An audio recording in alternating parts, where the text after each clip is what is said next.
risen with the confirmation of Steve Rogers' fitness after the test, and apart from the inclusion of Mark Wakefield at 5/8 in place of Gary Wright, whom he replaced last week at half-time, this is the same team which went down by 3 points to North Sydney 7 days ago. With Canterbury 3 competition points and Cronulla 5 away from the top 5 and only 6 matches to play, both teams face an almost impossible task of making it through to the semi-finals.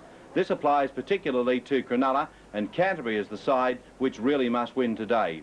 But there'll be little in this result, as in the 31 times they've met since 1967, their records are similar and the average winning margin is only 3 points.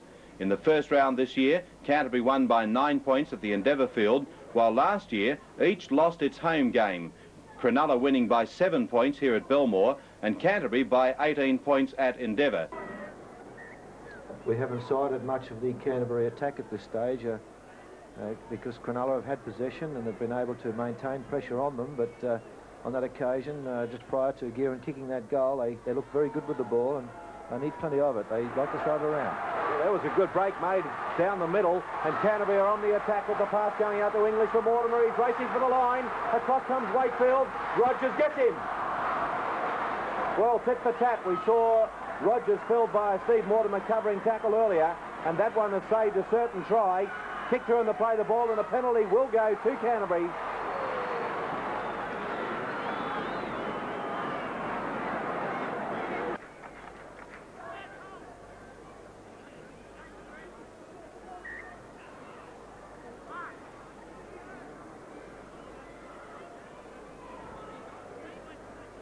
.15 minutes to go before half-time, and Cronulla are trailing Canterbury 4-2.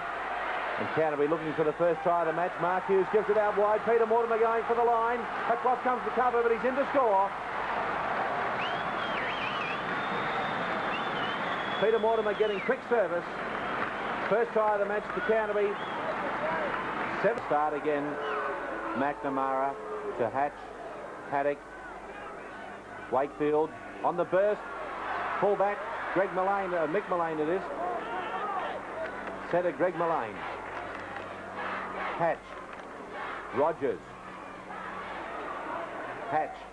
It's just standing flat-footed. Kurt Sorensen. No one there to take the pass. Credit to go to that Canterbury defence. They're swarming all over Cronulla. McNamara out wide. And the ball stolen from him. McNamara didn't like that. He let go with a short left jab. That got... Now it's Steve Folkes on top of him now. You can see him. It's not Steve Folkes, it's number 11, Taz Bateri, who took the knee from Sorensen. Robinson, long way back, onto the ball strongly, bursting straight through. That's Jeff Robinson back to his best. That's how we remember him. English, Mullen.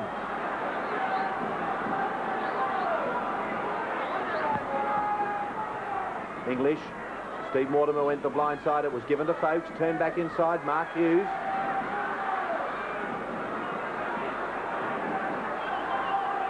English. Gary Hughes. Folkes. Support out there to Chris Mortimer. Giving it inside to Steve Mortimer. Starting through. No support now. He's got it. Mark Hughes. Close to the line.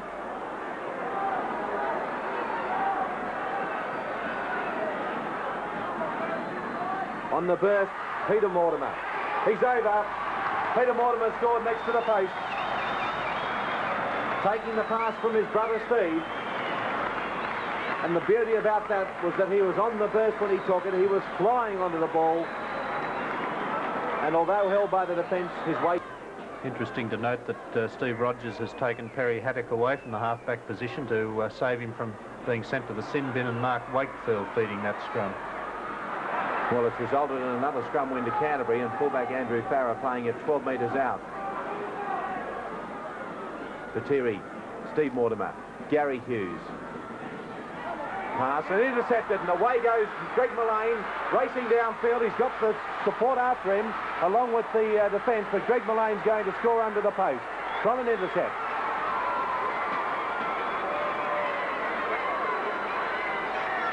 A sprint of some 75 metres to Greg Mullane to bring Cronulla back into the game. Hatch, Rogers.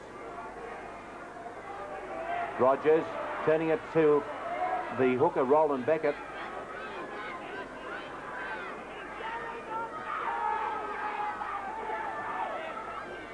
McNamara hit high. Rogers, little kick through, he's chasing it through himself. Kicked ahead, Rogers. Rogers is there, he's over. What a fabulous individual try.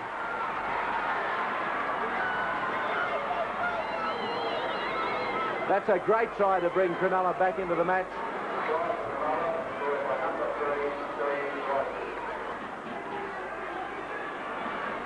Hatch.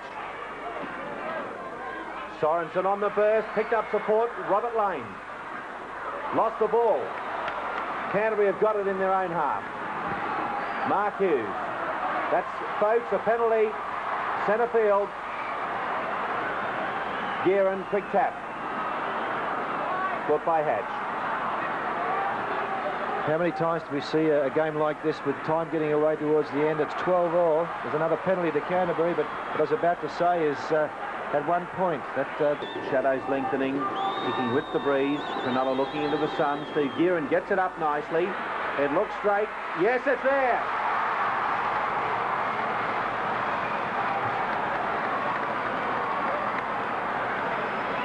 Five minutes to go in the game. Fine game here today, but I thought that Stevie Mullen has been, and also Mark Hughes has had an excellent game, but Steve Mullen I like him for he's really involved himself for the full 80 minutes. And Cronulla, well, they've had some very good performances. Certainly Steve Rogers, a brilliant try he scored, and Kurt Sorensen, Dane Sorensen, they've tried very hard indeed. But Canterbury, as I said, looked like getting away with this game. 14 points to 12 at the moment. And Cronulla in possession inside their own quarter, but they can't win the game from there. We've got just on a minute to go. And Canterbury have got the ball, and that's going to ensure victory.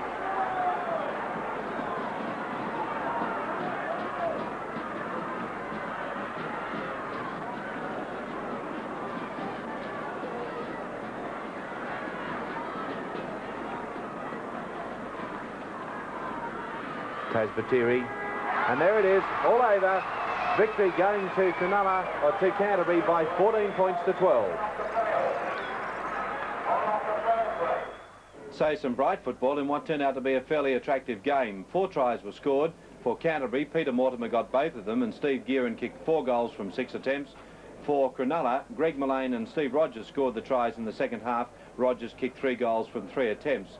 The scrums won by Roland Beckett of Cronulla 14-9. Canterbury favoured in the penalties by 15-7, and the error count was 8 to Cronulla and 6 to Canterbury.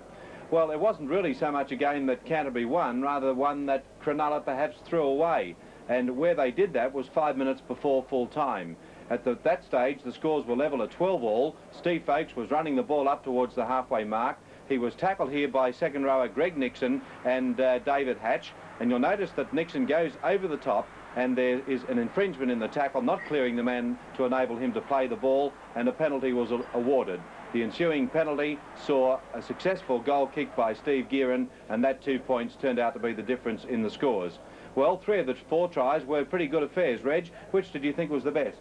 Alan, Steve Rogers scored a great individual try, but I thought the best team try of the day was scored by Canterbury centre Peter Mortimer, and it just went to show the brilliance of the halfback for Canterbury, Stevie Mortimer. They'd won the scrum, and from the scrum base, you'll see him change direction here, steps off his left foot, gets around the fullback, Mullane, and passes on to lock forward Mark Hughes. Mark immediately passes to Peter Mortimer, and the gap is wide open. And Peter Mortimer going on to score Canterbury's first try. Canterbury's young second rower Steve Mullen turned in an outstanding performance here today and is our man of the match. As you can see, he made many strong runs down the centre of the field, and also his defence was a thorn in the side of the Cronulla team throughout. So there it is, Canterbury defeating Cronulla by the odd goal, but I wonder how